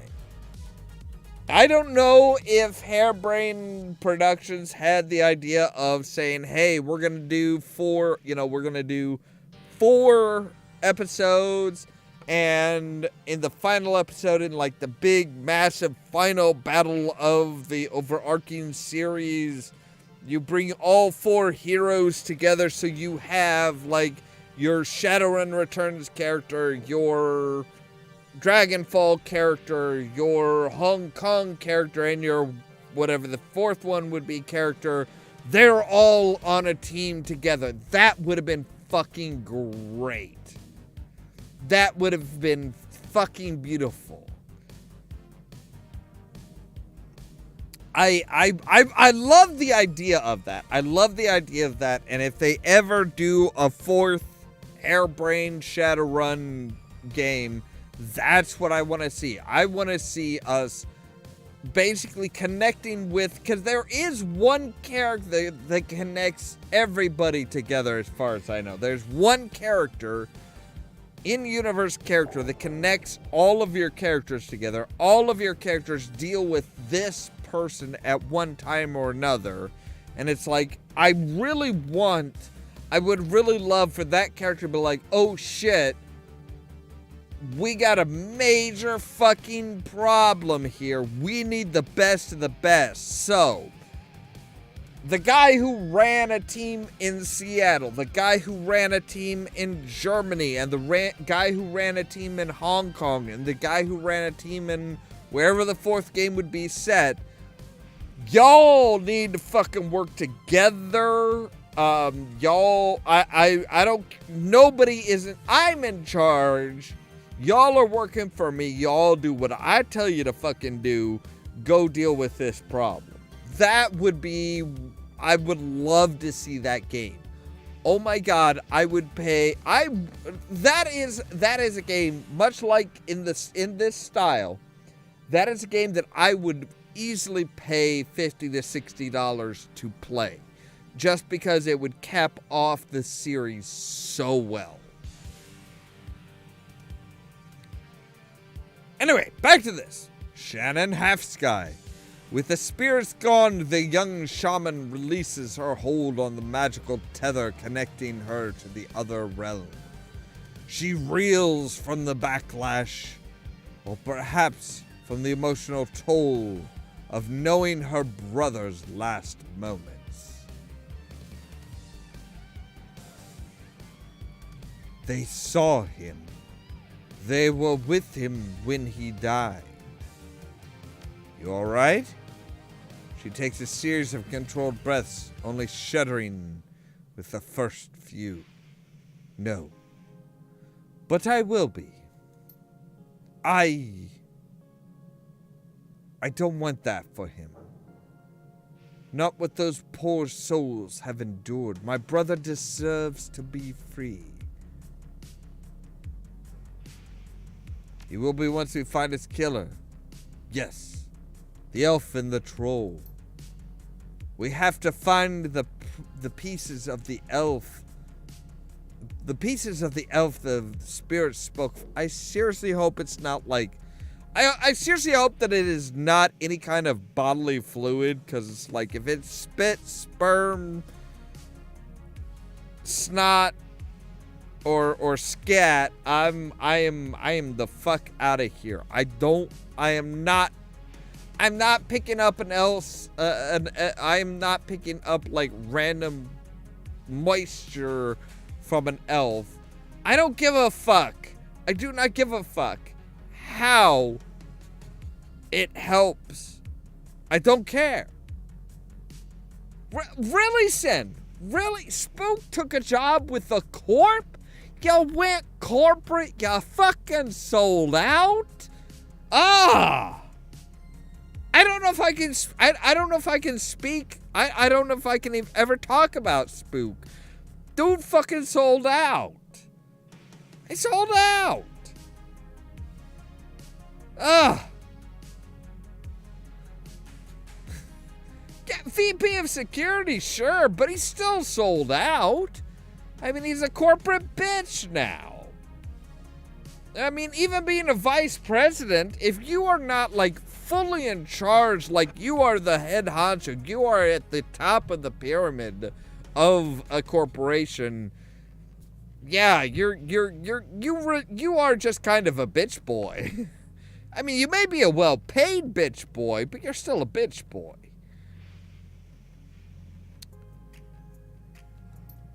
Alright, so let's go find the bit of the elf that is remaining.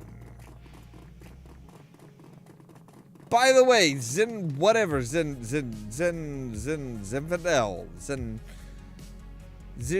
Zigeria, you are fucking out. You are no longer welcome on any of my teams. You are supposed to be a street samurai. You can't even use a fucking pistol right.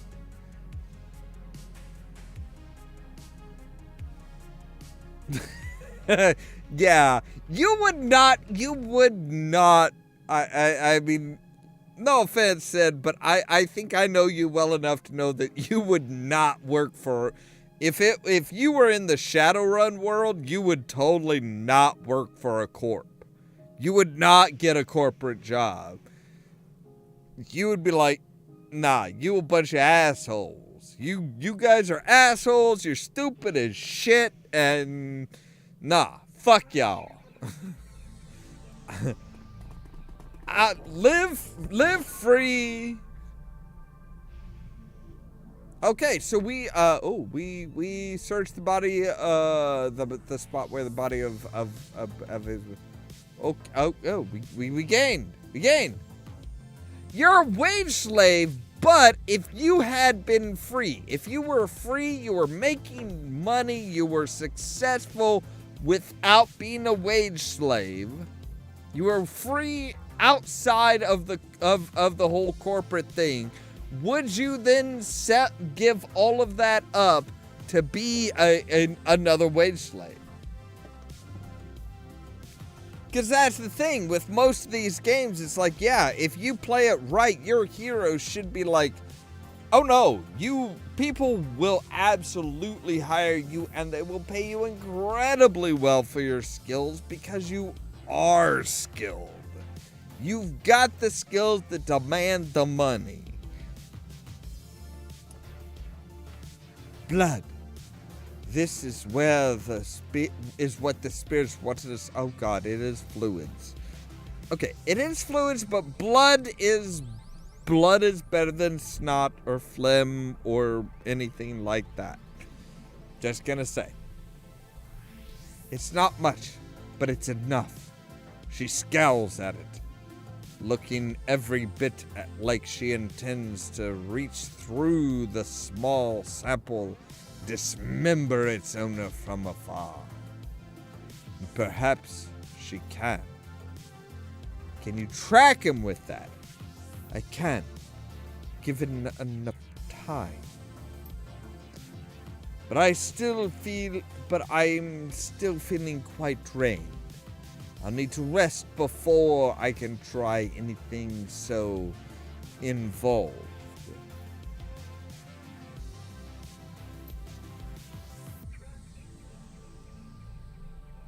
my God. Oh, wait. You took a job. You took the VP job to try and get McCluskey fucking fired? Oh my God, no! You can get McCluskey fired without taking the VP job if you play it right. Like, no, you can fuck McCluskey. You can double fist McCluskey. Granted, he's a troll and probably wouldn't flinch at it, but you can still do it. Oh, you never take the job. You never take the corporate job. You don't fight for a corp. You never give in to the corpse. Oh, no, never give in to the corpse.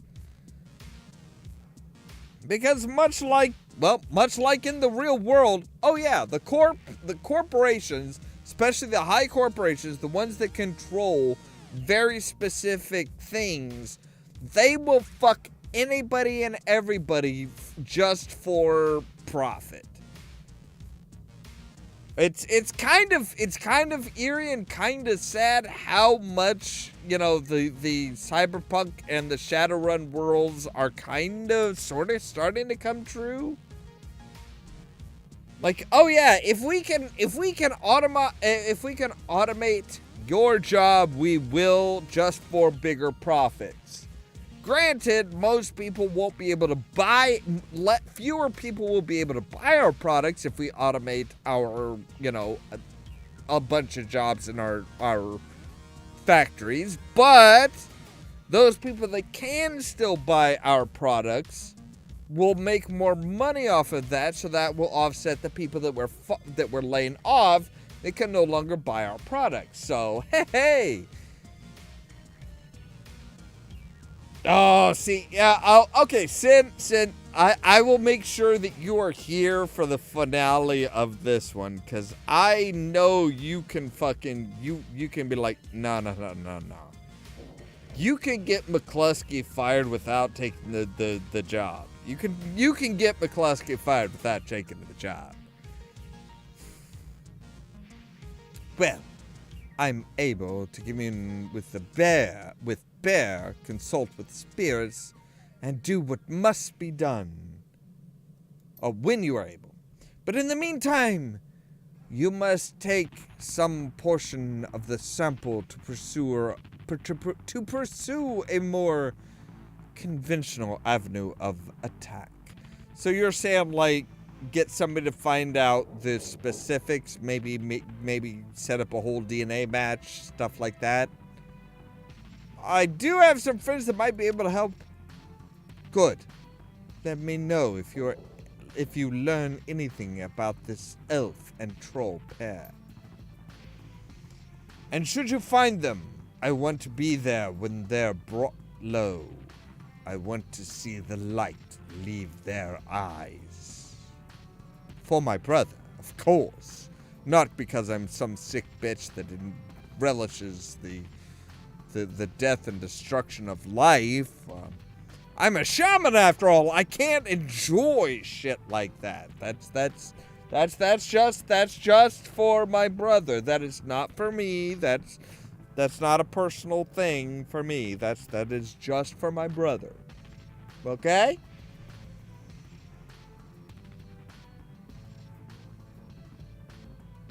There's no one else I would rather have by my side.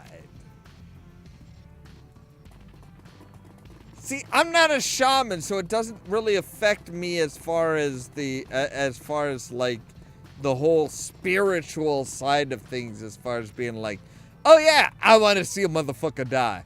I want to see them slowly torn to shreds and just slowly die in as much pain as possible. I'm not a mystic. I'm not a shaman. I'm not a mage. It's not going to taint the magic that I am able to use in some way. It's not going to magically make my bullets more or less accurate, so fuck it. After hours. When you return to the Seamstresses Union in the early hours of the morning, it seems a completely different place. Bereft of the normal crowd that that haunts it, the bar feels desolate, almost abandoned. It's eerie, like the back alley of hotels and shopping malls. But you finally have the break in your case. A sample of the Ripper's blood. You just need to find someone who can help you analyze it. Yeah, wait. Without the colorful staff, cast of regulars, and imposing tourists, the Union feels hollow. The Fun Barn Lounge is deserted, except for a handful of janitors. Yeah, I kind of figured she'd be in the back. She's very obviously not up here. Thank you, Mr. Janitor. Yo! Wait, gathered around... Oh, Ohio. Would you like some... Forgive me, oh man. But you look like hell. Thanks! Just the welcome I was looking for. She looks you over, noting the sign of your nocturnal activities. Any run you can walk away from is a good run. Damn right. I agree. Good to be back in one piece. It's good to have you back. I can tell you have been busy, and I can see by the look in your face that there is something you need. Is this about the Ripper? Well, how did you know? Could be. Or know until I get something analyzed. I understand. I will unlock the piano so that you may go downstairs. Someone down there should be able to help you if they are awake. It is likely you will have to visit the Matrix before the day is done. Can I take a sausage? Like, I'm not talking about like one of your Joy Boys. I'm talking like I'm talking like an actual kielbasa. Take the whole. I don't think I need that many sausages, but okay.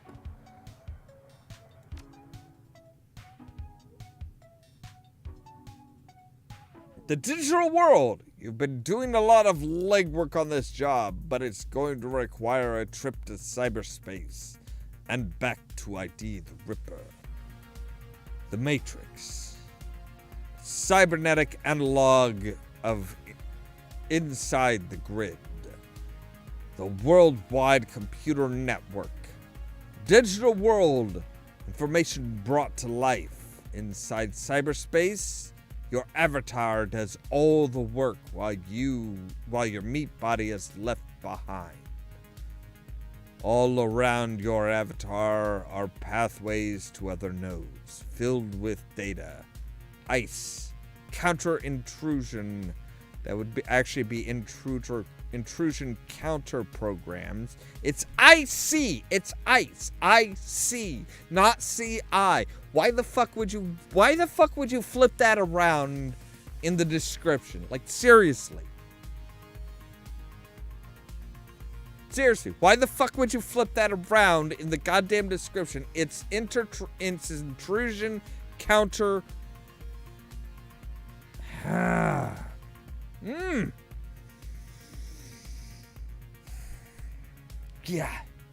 That just it's like, oh hey, so it's ICE, it's IC.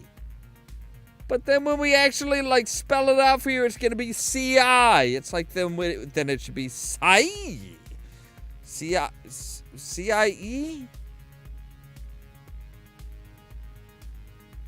SIE?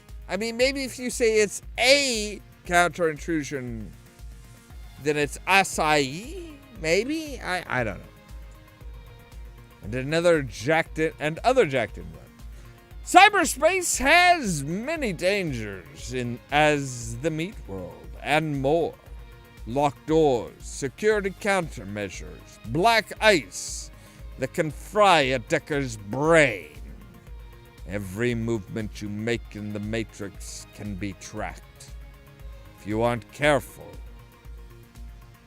Getting dump shocked out and your brain gets fuzzy for a bit. Get hit by an enemy decker and you can die.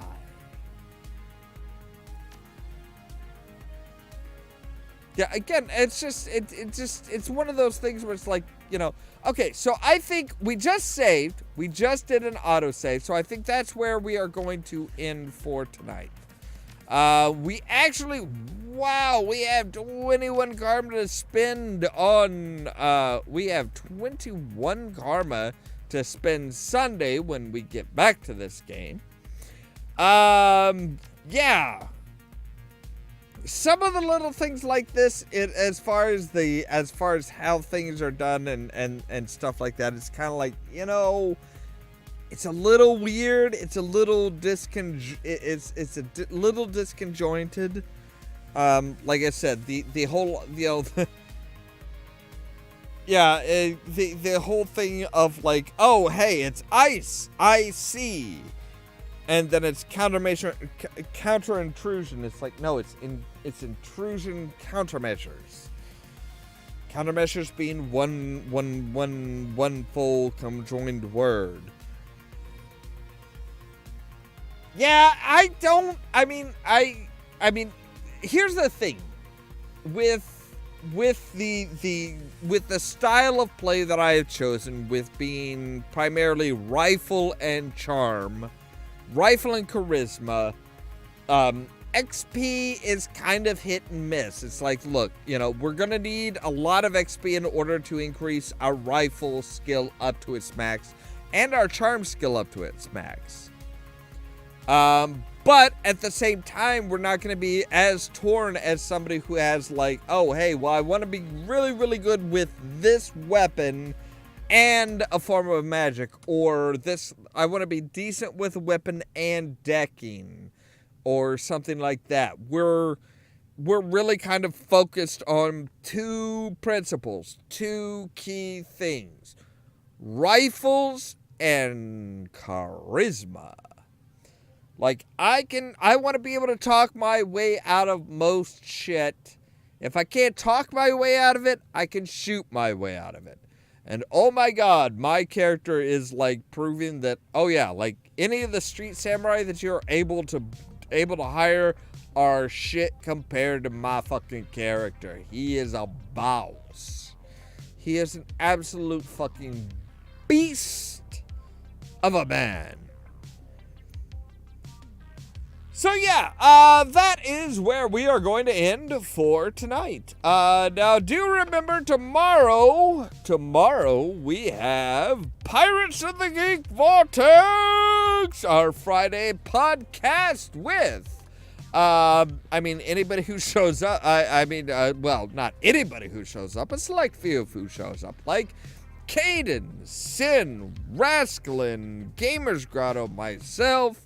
Sometimes we have guests, sometimes we don't. I do believe, if I remember correctly, tomorrow's starting off point is going to be, fictional, it's going to be underrated fictional father figures. So people who were either fathers themselves or were father figures when a father was absent, that generally were kind of underrated as far as as far as their series was concerned. One of them that I saw online that was kind of talked about that gave me the idea for this was Carl Winslow from Family Matters. Not only was he a father for his kids, he was also kind of a father figure for Steve Urkel, and that's kind of, people kind of do overlook, and he's very underrated as far as his influence on Steve and how he grew.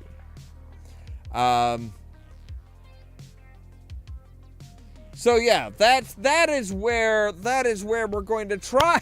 That is hopefully where we're going to start tomorrow. We're going to start there tomorrow after all of the, after the general, like, oh, hey, this stuff, that stuff, and general, like, fluffery and catching up for the week and stuff like that. As always, thank you guys very much for watching. Sid, Rascalin, all the lovely little lurkers, all the people who watch after the fact, all the people that are watching now but not quite concurrent viewers because they're watching from the start and up to this point. If you like the video, don't forget to press the like button. If you're new here, don't forget to press the subscribe button. If you want to be kept up to date of when we go live or when we post new videos and stuff like that, make sure to ring the bell down below. But more importantly, check out the social media links down below. The Facebook page, the Twitter account, where I always make sure to post when we go live and stuff like that. And the permanent invite to the Discord server, where we talk about anything and everything of anything and everything, really. Anything and everything. I'm just going to say that. Just anything and everything. All of that so that you can stay tuned for more from Ollamh Productions. Cheerio!